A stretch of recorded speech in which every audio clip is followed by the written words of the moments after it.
संगीत जिस तरह आदित्य के सामने नील का सच उजागर करता है, उससे पूरे घर की नींव हिल जाती है। शांत और समझदार माने जाने वाले आदित्य की आंखों में अचानक ऐसा तूफान उठता है कि वह खुद को रोक नहीं पाता। वह नील को पकड़कर जोर से धक्का देता है और फिर गुस्से में पागल होकर उस पर थप्पड़ बरसाने लगता है। घर में चीख पुकार मच जाती है, लेकिन यह तो सिर्फ शुरुआत है। सच्चाई अभी पूरी सामने आई ही नहीं है।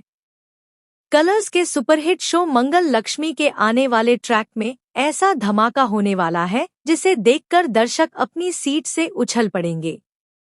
आने वाले एपिसोड में दिखाया जाएगा कि आदित्य को वह झूठ, धोखा और गुनाह पता चल जाता है जिसे नील महीनों से छुपाता फिर रहा था। ईशाना का लीक हुआ एमएमएस और सबूत साफ दिखा रहे हैं कि इसे लीक करने वाला कोई और नहीं बल्कि नील है। जैसे ही आदित्य को पता चलता है कि वह वीडियो नील के ही आईपी एड्रेस से भेजा गया था, उसके भीतर का पिता मर जाता है और एक गुस्सैल तूफान जन्म लेता है। आदित्य नील को सिर्फ डांटता नहीं बल्कि टूट चुका बाप बनकर जानवर की तरह उस पर हाथ उठाता है। घर वाले उसे रोकने की कोशिश करते हैं, लेकिन आदित्य के कानों में किसी की आवाज नहीं जाती। उसकी आंखों में सिर्फ एक ही सवाल जल रहा है, मेरी ही बेटी की जिंदगी बर्बाद करने की हिम्मत तूने कैसे की? इसी बीच मंगल बीच में कूदकर चिल्लाती है, बस करो आदित्य। अगर तुमने उसे कुछ कर दिया तो तुम खुद को कभी माफ नहीं कर पाओगे। वह तुम्हारा बेटा है। लेकिन आगे जो होता है वह इस कहानी को पूरी तरह पलट देता है। नील रोते हुए कहता है, पापा, मैं कसूरवार नहीं हूँ। कोई मुझे फंसा रहा है।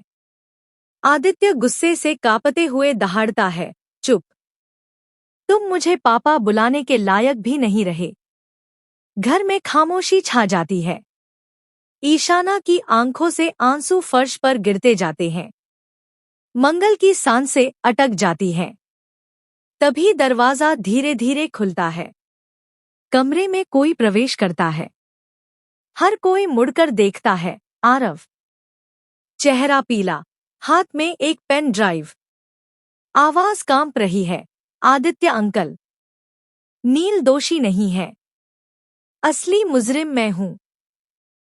पूरा घर खून की तरह ठंडा पड़ जाता है।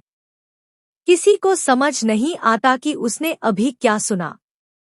मंगल के हाथ से दिया गिर जाता है। लक्ष्मी सदमे में दीवार पकड़ लेती है। ईशाना की चीख कमरे